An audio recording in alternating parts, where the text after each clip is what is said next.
Eh, Nos quedamos en el capítulo 4, vamos a empezar con el capítulo 5 del libro de Juan. Vamos a tratar de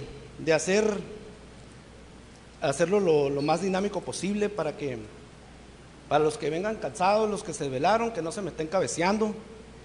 Y yo sé que es difícil, ¿no?, acostumbrarse, porque pues estamos acostumbrados a la voz de José, y a veces es diferente, ¿no?, tener que escuchar otra voz, otro tono, otro timbre. Yo no le agarro muy bien la onda aquí lo del micrófono, a veces grito, a veces me acelero, pero ustedes ténganme paciencia y todo va a terminar bien.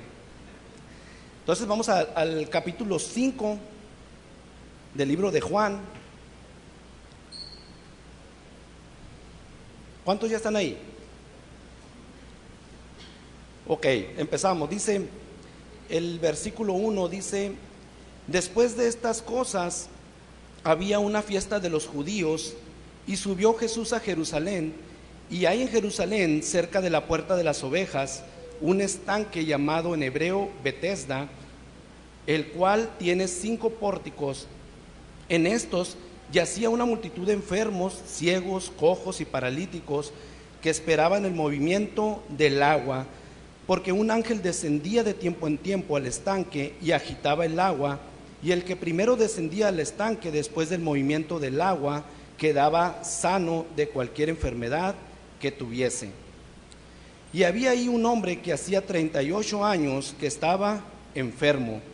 Cuando Jesús lo vio acostado y supo que llevaba ya mucho tiempo así, le dijo: ¿quieres ser sano? Señor, le respondió el enfermo, no tengo quien me meta en el estanque cuando se agita el agua, y entre tanto que yo voy, otro desciende antes que yo. Jesús le dijo: levántate, toma tu lecho y anda.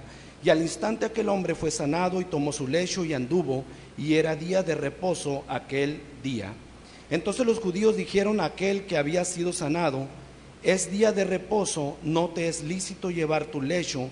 Él le respondió: el que me sanó, él mismo me dijo, toma tu lecho y anda. Entonces le preguntaron: ¿quién es el que te dijo, toma tu lecho y anda? Y el que había sido sanado no sabía quién fuese, porque Jesús se había apartado de la gente que estaba en aquel lugar. Después le halló Jesús en el templo y le dijo: mira, has sido sanado, no peques más, para que no te venga alguna cosa peor. Y el hombre se fue y dio aviso a los judíos que Jesús era el que le había sanado. Y por esta causa los judíos perseguían a Jesús y procuraban matarle, porque hacía estas cosas en el día de reposo. Y Jesús le respondió: mi Padre hasta ahora trabaja y yo trabajo. Por esto los judíos aún más procuraban matarle, porque no solo quebrantaba el día de reposo, sino que también decía que Dios era su propio Padre, haciéndose igual a Dios. Veníamos de un capítulo 4 en el cual el Señor había llevado a cabo un milagro cuando había sanado al hijo de un oficial del rey. Y este es el segundo año, el principio del segundo año del ministerio de Jesús. Dice que Jesús, en el versículo 1, dice que Jesús sube a Jerusalén. En Levítico capítulo 23 podemos leer las fiestas que el Señor le había dado al pueblo de Israel, y el objetivo de todas estas fiestas uno de ellos era adorar, otro de ellos era dar gracias por el ganado, otros dar gracias por el grano, por lo que el Señor les había prosperado en el año. Y otra característica de esas fiestas era que era un tiempo para recordar las hazañas históricas que el Señor había hecho con el pueblo de Israel, ¿no? Eran un recordatorio de cómo el Señor había obrado con ellos. Y Jesús, nacido judío y obediente a las leyes de Dios, dice que Jesús también iba hacia la fiesta, ¿no? Si recordamos anteriormente, habíamos visto también cómo Jesús había estado ya en algunas fiestas, y si leemos todos los evangelios, vamos a ver que Jesús participó en varias festividades, ¿no? Él como judío tenía que cumplir. De hecho, Jesús había dicho que Él venía para cumplir la ley, no venía para abrogarla, ¿no? Él venía para cumplir la ley. Y entonces dice que en Jerusalén, cerca de la puerta de las ovejas, en el versículo 2 dice que hay un estanque llamado en hebreo Betesda, el cual tiene 5 pórticos. Y dice que la historia aquí que el lugar se había hecho famoso porque se decía que ahí sucedían milagros, ¿no? Imagínate, ¿no? En ese tiempo todas las personas pues que se enteraban acudían a ese lugar con la idea de ¿sabes qué? De poder recibir la sanidad, ¿no? Recibir salud.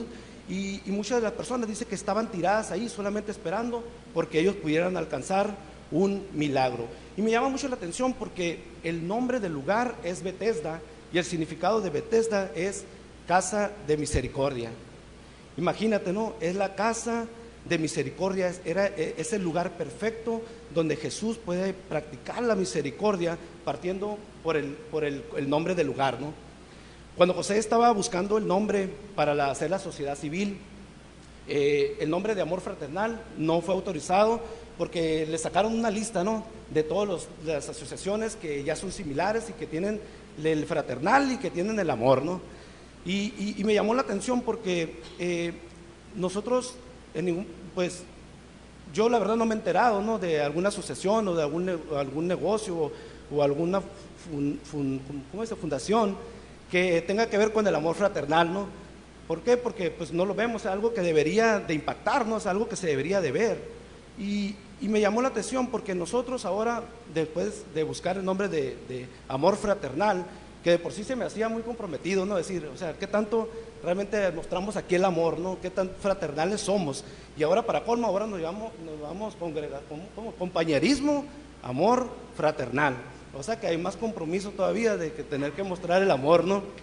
Y la verdad, mira, si vemos como lo que tiene que ver con la iglesia, nosotros debemos de ser un Betesda también, una casa de misericordia. La iglesia debe ser un lugar donde las personas que tienen necesidades, las personas que tienen conflictos fuera, pueden acercarse para buscar lo que fuera no pueden obtener.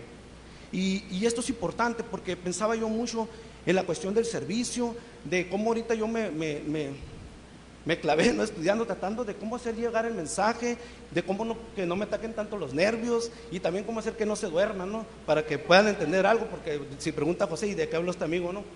Y pensaba en eso y reflexionaba que podemos buscar que pues Delma se afane mucho para que la alabanza que llegue y que no haya ninguna falla y que todo esté perfecto y que la persona, un que otro, que se suelte el llanto y que llegue, ¿no? Y después que José se desvela en las noches y en la mañana le madruga temprano y en la semana está estudiando y trabajando para que el mensaje sea el exacto, el idóneo, pero de repente puede ser que llegue una persona y el César está de malas y lo recibe mal. No mentira. No, que entra a la iglesia y la persona que está en la entrada no lo recibe bien. Imagínate, ¿no? O sea, todo lo demás realmente se viene abajo. Porque la verdad, las personas están buscando un afecto, algo diferente a lo que hay en la calle. La gente debería de llegar a la iglesia y encontrar ese amor que por fuera no puede encontrar. Yo me acuerdo que cuando yo recibí a Cristo, pues mi idea era pues también de compartirle a mis amigos, ¿no? Y dije yo, no, pues yo ni me acuerdo lo que me dijeron, pues yo nomás me acuerdo que solté el llanto, ¿no? Dije, no, pues ahorita con la alabanza que hay, como está toda la predicación, José compartía, no, está bien pesado, y como había danzas y había todo un show, dije, no, mi amiga va a quedar rendida aquí también, no creo que no le llegue, ¿no? Si yo me solté llorando, así por cualquier cosa. Y resulta que ahí estaba yo con mi amiga, y cuando salimos de la reunión, le dije, ¿qué onda? ¿Qué te pareció? ¿No? ¿Cómo te pareció la reunión? Pues se siente mucho amor, me dijo. Yo pensé que me iba a decir, no, lo que dicen, que suave está, no entendí todo, ¿no? O, ¿sabes qué? No, me gustó mucho la música, y como era muy bailadora, dije, pues también le va a llegar, por aquí le va a llegar, ¿no? Y dije, pues no, la alabanza. Pues no, lo único que me dijo es, ¿sabes qué? Se siente que hay mucho afecto, que hay mucho amor. Y por eso es importante, tomando el contexto de la palabra Betesda, porque dice, fíjate lo que dicen en el versículo más adelante, qué es lo que estaba pasando con este lugar. Dice en el versículo 3 que en este lugar estaba lleno de enfermos, de ciegos, de cojos y paralíticos. O sea que había surtido rico. Había todo tipo de personas con necesidades. Todas las personas que tenían alguna dolencia, que tenían un mal, recalaban ahí, ¿no? Ahí era el punto. Y imagínate la escena, porque la última parte del versículo 3 dice que estas personas estaban esperando el movimiento del agua. Esta parte estaban esperando el movimiento del agua, en la Nueva Versión Internacional no aparece, y en algunas versiones lo que es el final de este versículo 3 y el comienzo del versículo 4 no aparecen, pero en algunas versiones, pero sí se encuentran en la mayoría de los manuscritos, y es un buen punto que toma Juan para explicarnos qué estaban haciendo esas personas ahí, ¿no? Y cómo es que sucedían los milagros, ¿no? Porque dice el versículo 4, dice que un ángel descendía de tiempo en tiempo al estanque y agitaba el agua, y el primero que descendía al estanque después del movimiento del agua quedaba sano de cualquier enfermedad que tuviese. Imagínate la escena, ¿no? Una multitud, un puño de gente, y solamente una oportunidad para que una persona fuera sanada. La historia no nos describe si esto era cada semana, si era cada día, cada tercer día, cuántas veces al año, pero la cosa está que las personas estaban ahí esperando para poder ser el primero que agandallaba, ¿no? Que le tocaba ahí. Ahora, viendo todas estas personas con tantas necesidades, y de repente aparece Jesús en la escena, ¿no?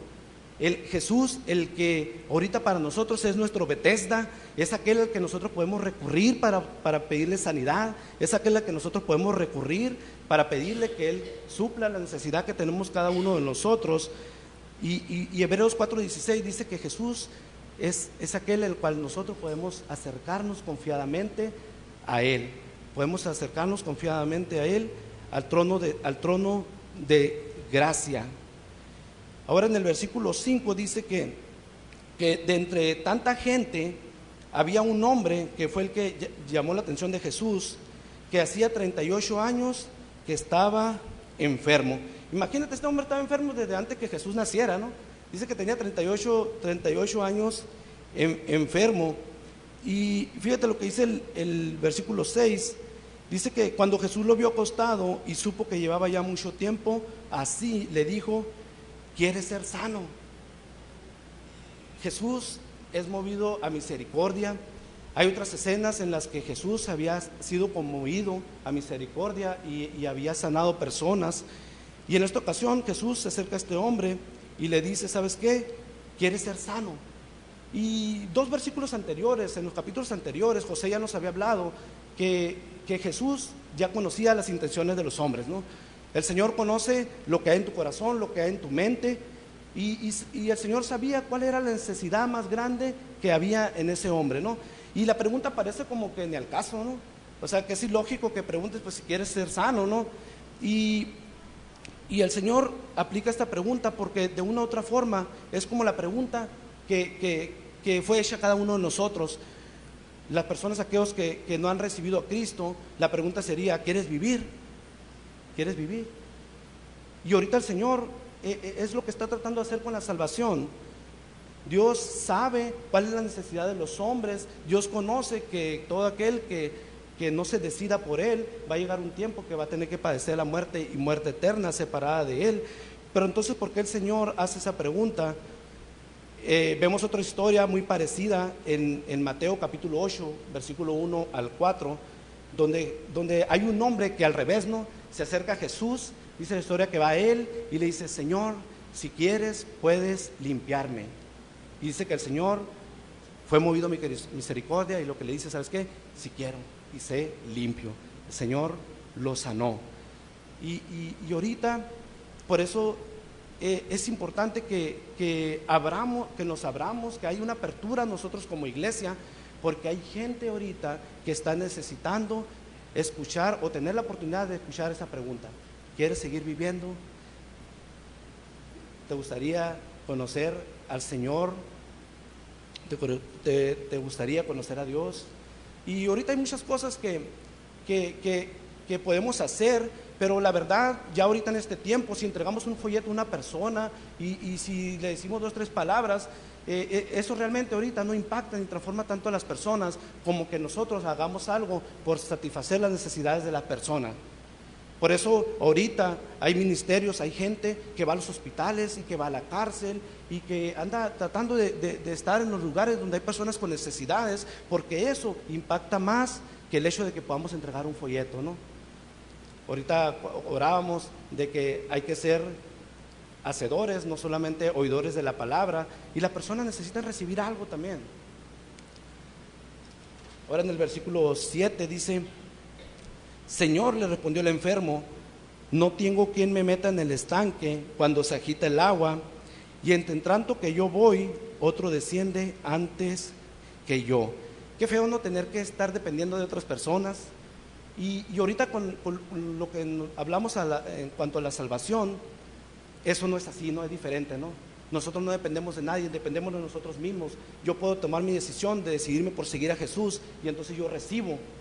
En cambio este hombre estaba ahí, me imagino yo que en la condición en que estaba, pues si el cieguito iba tambaleando y todo, tropezando, se paraba y llegaba y le ganaba, ¿no?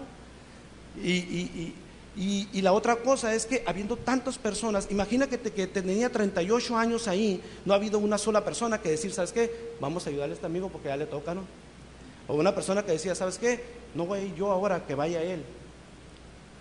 ¿Por qué? Porque muchas veces nosotros estamos viendo nuestra propia necesidad. Ahorita nosotros nomás estamos pensando en que yo soy bueno, yo necesito, y en el yo. Y muchas veces no pensamos que hay otra persona que también tiene necesidad. Simplemente yo me hice esta prueba. No me acuerdo quién estaba sentado a mi izquierda y a mi derecha. Bueno, a mi izquierda el domingo pasado. Sí me acuerdo quién estaba a mi izquierda porque estaba mi esposa, pero a la derecha no me acuerdo. ¿Y eso por qué? No sé cuántos de ustedes puedan acordarse. ¿Por qué? Porque en ese momento nosotros llegamos a la iglesia también y estamos pensando cuál es mi necesidad y ahorita quiero llegar y es más, ¿cuánto están pensando en la comida ahorita? Lo que te digo, o sea, no estamos centrados en ver qué puedo hacer yo para servir a otras personas, qué puedo hacer yo, qué estoy haciendo aquí, de tomar mi lugar, mi posición dentro de la iglesia y buscar, ¿sabes qué? ¿Cuál es la necesidad de las demás personas? ¿Cuál es la necesidad del que está enseguida? ¿Cuál es la necesidad del que está atrás de mí? Porque muchas de las personas que llegan a la iglesia, que no es la excepción de ahorita, vienen con cargas. Yo mismo vengo con cargas, que vienen con necesidades. Y la verdad es que como iglesia a veces siento como que un poquito nos ha fallado ahí en ese aspecto, ¿no? Compañerismo, amor fraternal, ¿no? El compañerismo, el amor y la fraternidad debemos de mostrar. De hecho, el mismo Jesús decía, ¿no? que Él quería misericordia y no sacrificio, que mostremos misericordia. Versículo 8 dice, y Jesús le dice, levántate, toma tu lecho y anda. Ahora, ¿cuál es el propósito de los milagros? Yo sé que Jesús sabía que en el corazón de los hombres estaba que querían ver muchos milagros, ¿no? Querían ver manifestaciones, querían ver cosas sobrenaturales. Y el Señor, sabiendo todas esas cosas, les dice, ¿saben qué? El propósito de los milagros y de todas las señales es que las personas volteen a ver a Dios, que las personas se volteen a Jesús. Y en Mateo capítulo 9, vamos a ir ahí porque hay una historia de un paralítico también,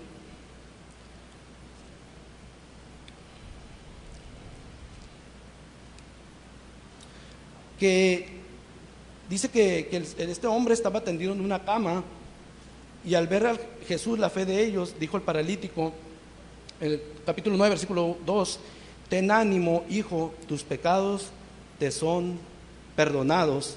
Pero más adelante dice que hubo oposición de parte de los judíos, y el Señor, sabiendo lo que había en sus corazones, le dice, ¿por qué?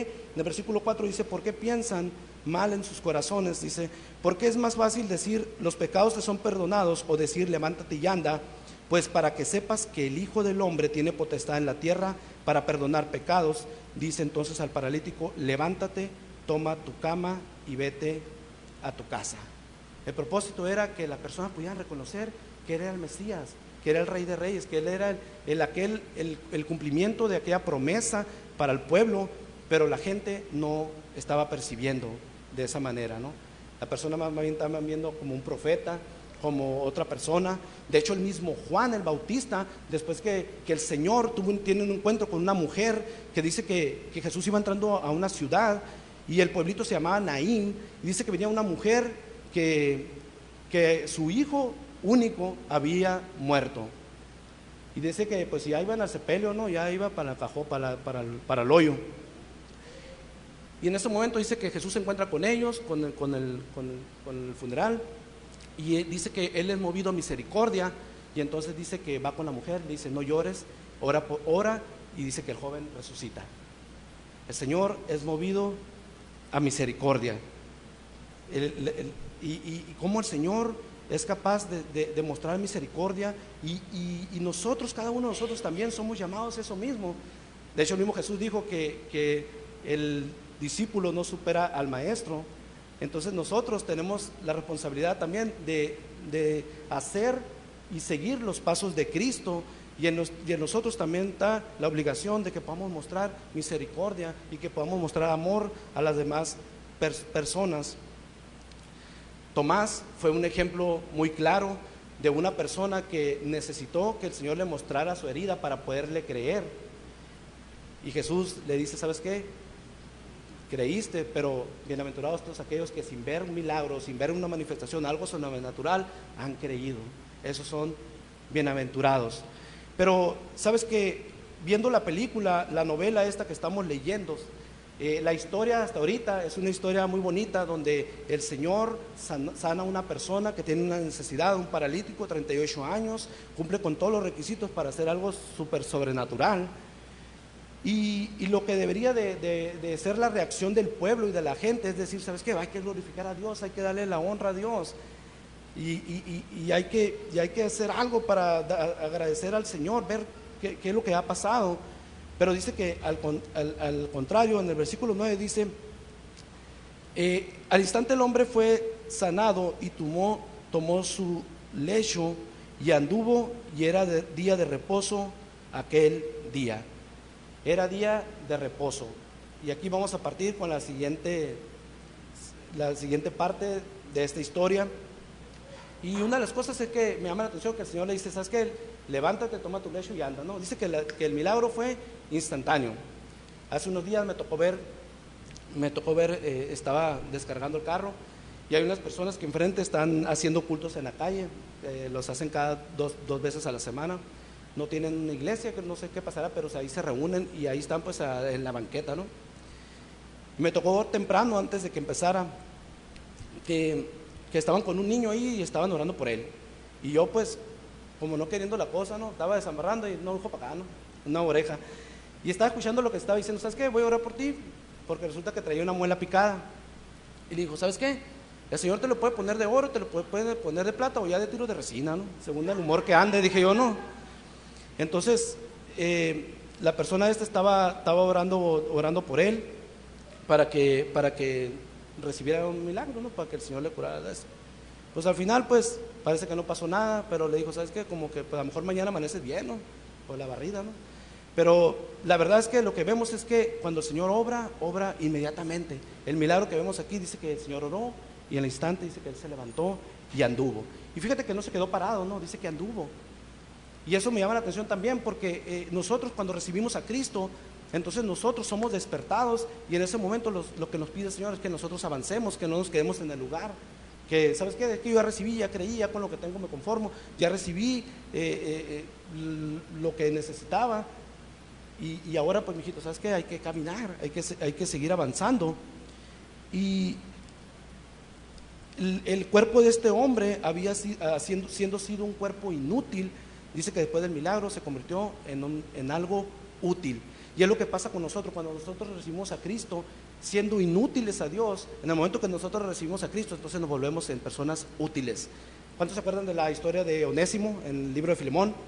Dice que él le servía a su amo, pero Pablo llegó a decir: ¿sabes qué? No era tan útil como ahora te va a ser útil, porque ¿sabes qué? Porque su vida ha sido transformada, y ahora él sabe que cuando te está sirviendo a ti, lo está haciendo como si sirviera al Señor, y por eso es una garantía, o debería ser una garantía, de que la persona va a ser más útil. ¿Cuántos de nosotros somos más útiles después de que hemos recibido al Señor? ¿Cuántos de nosotros ahora le tenemos más estima a las personas, tenemos más paciencia en nuestra familia? Yo mismo fui inútil como 24 años, y después de que recibí al Señor, Entonces empecé a vivir realmente la vida con sentido. Después me casé y tuvo más sentido. Y después tuvimos una hija y tuvo más sentido. Ya como el cuarto ya se me acabó la- ya como el cuarto ya, Señor, fui yo. Pero nuestra vida es transformada y debemos de ser diferentes, debe haber una diferencia en cada uno de nosotros. Fíjate lo que dicen, como en el versículo 9 terminando, dice que aquel era un día de reposo, y ese era el problema. Olvidémonos del milagro, olvidémonos de lo que el Señor hizo con ese hombre de los 38 años, de que este hombre estaba ahí lisiado tanto tiempo. Vámonos al hecho de que era sábado. ¿Y qué pasó? Vino la oposición, ¿no? Y siempre en todas las cosas, yo pues lo tomé de lección para mí, porque la semana pasada, antes de que se fuera José, yo toda la semana estuve procurando las llaves para poder venir a pintar aquí el murito. Y que terminamos ahí la obra que dejó el Carlitos ahí. Y total que un día buscando las llaves, otro día no. Al Juan, pues el teléfono que traía, pues que no era de servicio. El Miguel pues no me contestó porque dice que no conocía mi número. Pero total que el que buscaba, no había llaves. Y el domingo le dije, José, ¿sabes qué? Porque como para allá el jueves dije, no, aquí hay mucha oposición, hasta el Carlos le dije, que hay mucha oposición, ¿sabes qué? Mejor no voy a hacer nada. Total que el domingo llego y me dice, José, ¿qué pasó? No, ¿sabes qué? Le dije, hay mucha oposición aquí. Le dije, pues al contrario, dice, porque hay oposición, deberías de entrarle, ¿no? Y lo tomo para mí, ¿por qué? Porque somos muy llorones, somos muy rajones, ¿no? ¿Sabes qué? Es que no, porque se me atravesó esto, ya no voy a poder hacer esto. No, pues ya no voy a poder ir a la reunión del miércoles porque tengo que hacer esta otra cosa. Y somos medio llorones para cuando se refiere a las cosas de Dios, ¿no? Pero si se trata acá de la pelea, pues sí nos programamos, ¿no? O del juego, ¿no? Y necesitamos ser movidos. Nuestra vida debe de manifestar que hay una diferencia, que somos diferentes. Ahora dice que en el versículo 10, que entonces los judíos dijeron a aquel que había sido sanado, es día de reposo, no te es lícito llevar tu lecho. No le mostraron misericordia, ¿no? Ni estaban mostrando compasión, ni decir, oye, pues qué buena onda, ¿no? Estaban cerrados en su círculo chiquito, diciendo, ¿sabes qué? A ver, ¿quién te sanó? Aquí los únicos que sanamos, estamos autorizados para sanar, somos nosotros. Aquí en la sinagoga, nomás aquí los que enseñan, y nosotros los que tenemos más tiempo somos los únicos autorizados para hacer cosas sobrenaturales. Estaban cerrados. Y por eso ahorita en la oración, antes de empezar, orábamos por las otras iglesias. Orábamos también porque el Señor bendiga aquellos lugares donde se está predicando. ¿Sabes qué? Porque no se trata de nosotros, no se trata que nosotros somos especiales, se trata de que el Evangelio, que la palabra de Dios se pueda correr por toda la ciudad, independientemente del lugar, del templo, mientras se esté hablando la sana doctrina, que se esté predicando la palabra. Nosotros debemos de orar porque el Evangelio pueda expandirse. No somos nosotros nomás los especiales, ¿no? Es como decir, los fariseos le dijeron, ¿sabes que nosotros somos los que tenemos el terreno controlado, ¿no? Aquí no se vale que venga otro, ¿no? Y en el versículo 11 dice que él le respondió, el que me sanó, él mismo me dijo, toma tu lecho y anda. Y entonces sí, estaban ansiosos por saber quién había sido aquel que había infringido la ley, porque el versículo 13 dice que y el que había sanado no se sabía quién fuese, porque Jesús se había apartado de la gente que estaba en aquel lugar. Y después le halló Jesús en el templo y le dijo, mira, has sido sanado, no peques más para que no te venga alguna cosa peor. Ahora, ¿qué pasa? ¿Por qué Jesús en varios milagros que hizo, él le decía a las personas que no dijeran quién eran? Y la respuesta la podemos encontrar en el libro de Isaías. Es un cumplimiento de una profecía del libro de Isaías, que está también en Mateo capítulo 12. Si vemos Mateo capítulo 12, versículo 15, dice, sabiendo esto Jesús se apartó de ahí y le siguió mucha gente y sanaba a todos y les encargaba rigurosamente que no les descubriesen, para que se cumpliese lo dicho por el profeta Isaías cuando dijo, he aquí mi siervo a quien he escogido, mi amado en quien se agrada mi alma. Pondré mi espíritu sobre él y a los gentiles anunciará juicio. No contenderá ni voceará, ni nadie oirá en las calles su voz. La caña cascada no quebrará y el pálpito que humea no apagará, hasta que saque a victoria el juicio, y en su nombre esperarán los gentiles. ¿No? Ahora, si te fijas, el Señor le dice algo que puede ser controversial. Dice, ¿sabes qué? No peques más para que no te vaya a ir peor, ¿no? de lo que te pasó, ¿no? Y algunos comentaristas dicen, no, pues aquí está la clave, quiere decir que si pecas, pues te va a ir mal, ¿no? Y si ves a una persona, dice, no, pues esta persona pues ni sabe qué haría porque mira la condición en que está, ¿no? Y la verdad que lo que el Señor les estaba tratando de decir es que el pecado tiene consecuencias más allá de lo físico. Sí, hay pecados en los cuales tú puedes tener consecuencias físicas, pero más allá de eso está el que puedas morir en tus pecados, el que puedas quedar condenado para siempre por la eternidad, por el hecho de no haber hecho lo que le agrada al Señor, por no haber decidido por seguirle a Él y por decidir que hayamos decidido seguir al mundo. Y eso es lo que el Señor estaba tratando de mostrarnos, que si morimos, la persona que muere sin recibir al Señor, pues vamos a ir condenado a la ira que va a llegar después y condenado a la angustia eterna, ¿no? Y es algo que es real. Muchas veces podemos presentar un evangelio muy osito cariñosito, ¿no? O sea, que todo bien, ¿no? Pero la verdad es que las personas tienen que saber también que va a haber un juicio y que la película se va a acabar un día y que van a venir las consecuencias, ¿no? ¿Cuántos saben que el Señor va a regresar? Y dice que va a regresar por una iglesia limpia, una iglesia sana. Él va a regresar por la iglesia. ¿Cuántos saben quiénes forman parte de la iglesia? Somos personas, somos gente. La iglesia somos personas, no es el edificio. Y fíjate que el hombre en el versículo 15 dice que se fue y dio aviso a los judíos que Jesús era el que le había sanado. Es el mismo caso de la mujer samaritana, ¿se acuerdan? Que dice que salió disparada a decir, ¿no? que había encontrado una persona que le había dicho todo lo que había pasado en su vida, y fue a decir, ¿sabes qué? ¿No será ese el profeta? ¿No será ese el Mesías? ¿Y qué pasó? Dice que muchas personas creyeron y todavía muchos más, por el testimonio de ella, se acercaron al Señor y se arrepintieron. Pero aquí la diferencia es que dando el testimonio, en el versículo 16 vemos la reacción de los judíos y dice que estaban furiosos. Los amigos se enchilaron y estaban furiosos. ¿Por qué? Porque Jesús había sanado a una persona en sábado. Su corazón no volteó a ver el Mesías, no volteó a ver al ungido de Dios, no volteó a ver, ¿sabe qué? Al Señor, aquel que había propuesto el sábado, el Señor del sábado. No, ¿sabes qué? Ellos estaban viendo a la persona que había sanado en sábado, el que había infringido, según ellos, la ley. Ahora, Jesús realmente no había quebrantado la ley. La ley lo que decía es que no podías hacer ningún acto servil, que podías servir, que podías hacer algo de trabajo, pero no decía nada en cuanto que tú pudieras suplir alguna necesidad o que pudieras practicar la misericordia. Pero ellos habían modificado, habían cambiado todas las cosas, y ya todo lo que Dios había ordenado se había convertido más en ordenanzas de hombres que lo que decía realmente la palabra de Dios. ¿Y cuántos saben que ahorita es lo mismo que está sucediendo? En muchos lugares predica la palabra de Dios, pero también dice, pero también es necesario que hagas esto.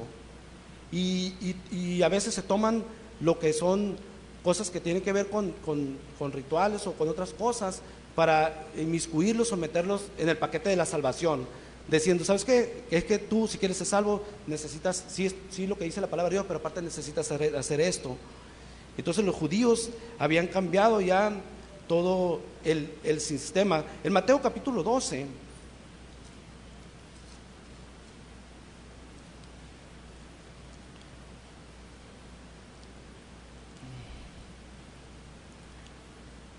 en el versículo 1, dice: en aquel tiempo iba Jesús por los sembrados en un día de reposo, y sus discípulos tuvieron hambre y comenzaron a arrancar espigas y a comer. Viéndolo los fariseos, le dijeron: he aquí tus discípulos hacen lo que no es lícito hacer en el día de reposo. Pero él les dijo: ¿no habéis leído lo que hizo David cuando él y los que con él estaban tuvieron hambre? ¿Cómo entró en la casa de Dios y comió los panes de la proposición, que no les era lícito comer, ni a él ni a los que con él estaban, sino solamente a los sacerdotes. ¿O no habéis leído en la ley cómo en el día de reposo los sacerdotes en el templo profanan el día de reposo y son sin culpa? Pues les digo que uno mayor que el templo está aquí, y si supiere qué significa misericordia quiero y no sacrificio, no condenarías a los inocentes, porque el Hijo del Hombre es Señor del día de reposo. Imagínate, ¿no? El Señor está diciendo, Él es el Señor del día de reposo. Ahora, Pablo lo que nos enseña en Colosenses capítulo 2, versículo 16, es que los cristianos pues ya no estamos metidos en esa ley, en esa ordenanza. De hecho, si vemos en el libro de Éxodo, cuando fueron dados los mandamientos, hay 9 que son mandamientos que tienen que ver con cosas morales, y viene la ordenanza del sábado, ¿no? Y en todo el Nuevo Testamento vemos que todas esas leyes morales se siguen aplicando a nosotros, de la muerte, la fornicación, del adulterio, y esas cosas todavía se siguen aplicando con nosotros, no como una ley tajante, pero sí como reglas morales, ¿no? Donde el Señor dice, ¿sabes qué? Estas cosas deben de salir como fruto, y estas cosas salen como fruto de alguien que no ha sido transformado por la sangre de Cristo. Ahora vamos al versículo 17. Y Jesús le respondió, mi Padre hasta ahora trabaja y yo trabajo. Por esto los judíos aún más procuraban matarle, porque no solo quebrantaba el día de reposo, sino que también decía que Dios era su propio Padre, haciéndose igual a Dios. Después de terminar el Señor, el Dios, la obra, dice que en la creación del libro de Génesis, que dice que el Señor descansó un día, ¿verdad? Y ese día, a partir de que el pecado entra en el mundo, dice la Biblia que Dios ha seguido trabajando. Desde el Antiguo Testamento vemos como el Señor sigue obrando, sigue trabajando para hacer que los hombres se vuelvan a Él. Y hasta ahorita dice la palabra que el Señor está pacientemente esperando, que aún nos dicen que el Señor no va a regresar, pero es que el Señor está pacientemente esperando que los hombres se puedan volver a Él. Y el Señor no está descansando ahorita, ¿no? Si ahorita tú te acercas al Señor, el Señor está dispuesto, está atento para escucharte. Y en cualquier momento que nosotros acudamos a Él, por eso dice el libro de Hebreos, que podemos acercarnos en cualquier momento confiadamente a Él, y Él va a socorrernos. Hasta ahorita el Señor sigue actuando con la misma misericordia, esperando que todos los hombres se arrepientan. Y ahorita por eso decimos que estamos en un tiempo de gracia, porque ahorita el Señor todavía está pacientemente esperando. Ahora, Jesús afirmó ser el enviado de Dios, venir, ¿sabes qué? Yo vengo en una misión de parte de Dios, haciendo la obra de Dios y dándole la gloria a Él. Jesús en todo momento estuvo obediente al Padre y haciendo todo lo que fuera para glorificar su nombre. Y en el versículo 19 dice, responde entonces Jesús y les dijo, de cierto los digo, no puede el Hijo hacer nada por sí mismo, sino lo que ve hacer al Padre, porque todo lo que el Padre hace, también lo hace el Hijo igualmente. ¿Qué es lo que está haciendo Jesús? Está reconociendo que Él tiene una relación personal con el Padre. Y dice, ¿sabes qué? Todo lo que yo hago, lo hago porque es lo que mi Padre hace, y lo hago porque estoy en obediencia a lo que mi Padre dice. Y ahora, ¿cuántos de nosotros podemos decir que tenemos una relación tal con el Señor, que el Señor nos habla y que estamos buscando conocer cuál es su voluntad y que estamos buscándole a Él para saber qué es lo que cuál decisión tenemos que tomar en las diferentes circunstancias que tenemos? ¿Cuántos de nosotros podemos ser como Jesús? Decir, ¿sabes qué? Yo soy obediente al Padre, yo me someto a Él, y ¿sabes qué? Yo todo lo que hago, lo hago para agradarle a Él. Porque la Biblia dice que todo lo que hagamos, aunque estemos en la iglesia, que estemos fuera, en el trabajo, en la casa, todo lo debemos de hacer o lo deberíamos de hacer como si fuera para Él. Y está batalloso, ¿no? Que podamos decir, ¿sabes qué? Señor, yo voy a hacer lo que a ti te agrada. ¿Sabes qué? Todos los días yo voy a buscar, preguntarte, ¿qué es lo que tú quieres para hoy? ¿Qué es lo que quieres hacer conmigo el día de hoy? ¿Cómo debo de actuar en esta situación? ¿Qué decisión debo de tomar? Todos los días debemos de hacer un examen de nosotros, cómo está nuestra relación con el Señor. Por eso José se aferra mucho al hecho de que no solamente se trata de los domingos, se trata de que todos los días debe ser una devoción, de estar leyendo, de estar estudiando. Somos una iglesia que lee mucho la Biblia con el propósito de que podamos conocer la voluntad de Él, para que de esa forma no podamos desviar. Porque muchas personas o muchos grupos están buscando, ¿sabes qué? ¿Cómo lo podemos hacer para crecer la iglesia? Pues vamos a hacer cierta táctica, ¿no? Nosotros en un tiempo estuvimos así, diciendo, ¿sabes qué? A ver, ¿cuáles son? Y vemos la iglesia como un negocio, diciendo, ¿sabes qué? A ver, ¿qué es lo que hay de nuevo? Vamos a ver cuáles son las mejores tácticas, ¿no? Para crecimiento, cuáles son las mejores tácticas para hacer que las personas den más dinero. Y vemos la iglesia como si fuera una empresa, y nos olvidamos que nosotros no somos nada, que todo lo que tenemos aquí no tendría valor ni tendría sentido si Jesús no es el centro, si no Él no está en el centro de todas las cosas. Y no se trata de ti, no se trata de mí, se trata de Él. Pero la verdad es complicado. Nuestra naturaleza nos lleva a que buscamos hacer lo que nos da la gana, ¿no? Lo que nosotros queremos, lo que nosotros necesitamos. Ahora, hay una historia que con esto vamos a terminar, en el libro de los Hechos, de Felipe. ¿Cuántos han escuchado hablar de Felipe?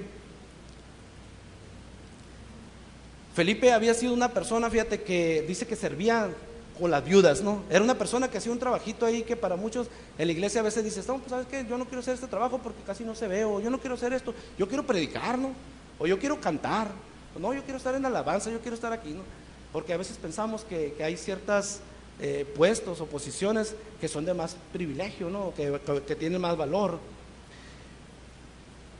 Y fíjate lo que pasaba con Felipe. Dice que se vino una dispersión. En el versículo 5,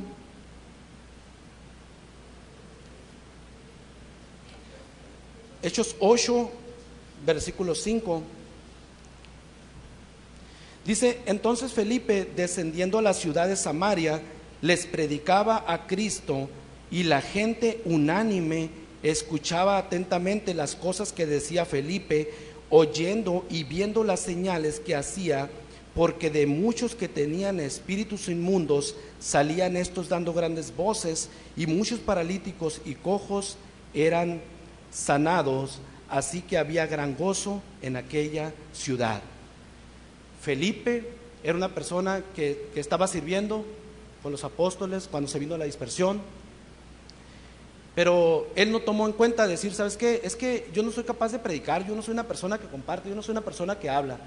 Él dice, solamente nos dice el relato, que él llegó y predicó la palabra de Dios, y después Dios es el que obró. ¿Te fijas? No fue él solamente declaró la palabra, él fue y compartió en un lugar donde ya nos había explicado José cómo los samaritanos y los judíos se odiaban, y él como judío había llegado con los samaritanos, cuando los samaritanos podían haber sido, y este pelado que tiene que ser aquí, no le hagan caso porque es judío, ni lo pelen. Mas sin embargo, él que fue a llevarles un folleto, no, fue a soltarse nomás a decirles 2, 3 palabras, saben que arrepiéndanse porque si no le va a ir peor o le va a ir mal. Dice que él llegó, vio cuál era la necesidad de las personas y se enfocó en eso. Él se enfocó en la necesidad que tenían. ¿Y qué pasa? Fue recibido. ¿Por qué? Porque las personas tenían una necesidad, Dios puso en su camino esa situación y Dios obró. Y ese es un buen ejemplo para cada uno de nosotros. Hay personas ahorita con muchas necesidades. Nosotros como iglesia necesitamos por eso abrirnos. Hay personas que necesitan recibir las buenas nuevas. Hay personas que no han tenido la oportunidad de decidir por Cristo. Y esa es nuestra responsabilidad como iglesia. No nos podemos conformar, estar cómodos. ¿Sabes qué? Es que yo estoy muy a gusto porque yo me junto con fulanito, con sultanito, y ya con esos camaradas ya tengo, ¿no? Hemos sido llamados para predicar las buenas nuevas, y la mejor manera de hablar del Señor, dice la misma escritura que el Señor busca que seamos misericordiosos, y si tenemos una buena relación entre nosotros, dice la Biblia que no vamos a impactar con palabras, no vamos a impactar con dichos. El mismo Jesús dijo, en eso conocerán que son mis discípulos si se aman unos a otros. Si nos amamos, si tenemos una buena relación entre nosotros mismos, las personas van a poder ver algo y entonces van a poder recurrir aquí. Las personas pueden ver como el Bethesda. Ojalá podamos ser nosotros como ese lugar, ¿no? Que las personas puedan ver este lugar como un lugar en que se pueden acercar para que puedan llegar a obtener la salud o la sanidad o la respuesta a la necesidad que traigan, porque ¿sabes qué? Sabemos que en este lugar está el Señor, ¿no? Que el Espíritu Santo está obrando y cada uno de nosotros somos llamados a hablar y compartir las buenas nuevas. Hemos hablado mucho de que la iglesia es un lugar donde el cuerpo es formado por muchos miembros y cada uno de nosotros tenemos la responsabilidad de tomar el lugar que Dios ha designado para cada uno de nosotros. ¿Por qué? Porque esta es la única empresa en la que no hay desempleados. Ya otra vez se lo he dicho, ¿no? Es el único negocio en el que tú tienes un lugar asegurado, un trabajo asegurado y un sueldo asegurado, que está guardadito, ¿no? Después te lo van a dar, pero ahí está, ¿no? Y aquí es un lugar en el que tú puedes participar, en el que yo puedo participar. Necesitamos involucrarnos. El nombre de compañerismo, amor fraternal, está muy bonito, pero necesitamos aterrizarlo, ¿no? Y para que podamos ponerlo en práctica, para que esos conceptos se puedan poner en práctica como iglesia y como miembros de la iglesia, necesitamos aplicarnos, necesitamos meternos, necesitamos entrarle. Dios ha dispuesto un lugar para cada uno de nosotros en la iglesia como miembros. No somos miembros de un club, somos miembros de un cuerpo en el que cada uno de nosotros puede tener ese privilegio de ser los representantes del Señor aquí en la tierra. De hecho, leía un concepto de un comentarista que decía que cada uno de nosotros debemos de ser la manifestación de la presencia de Dios aquí en la tierra. Se me hizo un concepto muy fuerte, que cada uno de nosotros pueda ser la manifestación de la presencia de Dios aquí en la tierra. Imagínate que la persona te pueda ver a ti y que pueda decir, ¿sabes qué? Yo veo en ti algo diferente y yo quiero de eso que tú tienes. Que la persona pueda ver que eres diferente a las demás personas. ¿Sabes qué? Que la persona puede decir, ¿sabes qué? Necesito que ir a donde tú vas, necesito que me compartas, que me digas cuál es la receta de lo que tú tienes, ¿no? La Leli, a una señora ahí en la frutería, que de repente la señora está a la mitad ahorita, porque no hay molesto, ¿no?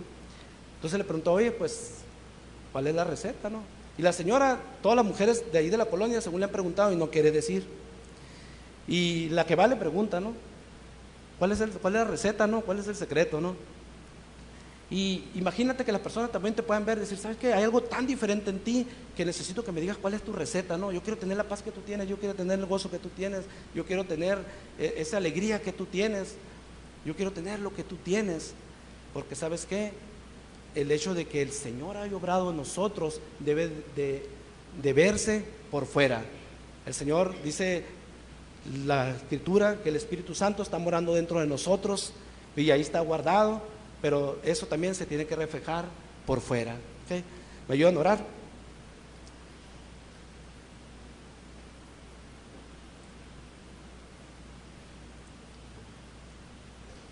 Señor, te damos gracias en esta tarde. Y Señor, ayúdanos a hacer ese Bethesda. Señor, que podamos ser ese lugar, Señor, donde las personas que tienen necesidades, que aquellas personas, Señor, que están sufriendo y padeciendo, puedan llegar, Señor, y que puedan recibir lo que necesitan. Señor, pedimos que tú puedas obrar, Señor, en este lugar. Ayúdanos, Señor, a ser personas, Señor, que reflejen tu gloria. Ayúdanos a ser esos verdaderos discípulos que dice tu palabra, que se aman unos a otros. Señor, ayúdanos, Señor, a tener una relación perfecta contigo, Señor, a buscarte más. Señor, que podamos todos los días buscar cuál es tu propósito para nuestra vida, que buscamos todos los días, Señor, entender, Señor, qué es lo que tú quieres hacer con nosotros. Y Señor, que todos los días estemos buscando someternos a tu voluntad, Señor. Que no busquemos hacer lo que a nosotros más nos agrada, sino que busquemos hacer lo que a ti te agrada, Señor. Y ponemos en tus manos esta iglesia, Señor. Señor, que tú puedas seguir obrando, que tu Espíritu Santo, Señor, pueda estar en este lugar transformando nuestra vida. Y Señor, ayúdanos a ser no solamente oidores, sino que podamos ser hacedores de tu palabra, Señor. Ayúdanos a ser sensibles, ayúdanos a ser misericordiosos. Señor, que no solamente veamos por nuestras necesidades, sino que veamos por las necesidades de los demás, Padre. Y todo esto te lo pedimos, Señor, en el nombre de tu Hijo Cristo Jesús, Señor. Y bendice a José y Adriana también, Señor, lo ponemos en tus manos. Señor, que tú les des el descanso necesario. También, Señor, que tú les des la fuerza necesaria, Señor, para estos días. Y, Señor, que tú los hagas disfrutar de este tiempo. Y tu palabra, Señor, que esté con ellos, que tú los puedas bendecir en todas las cosas, Señor, que puedan hacer, que puedan emprender, Señor. Y ponemos en tus manos también esta semana, que tu gloria, Señor, pueda llenar este lugar, que tu gloria se pueda mover en este lugar. Señor, que tu espíritu pueda estar, Señor, en esta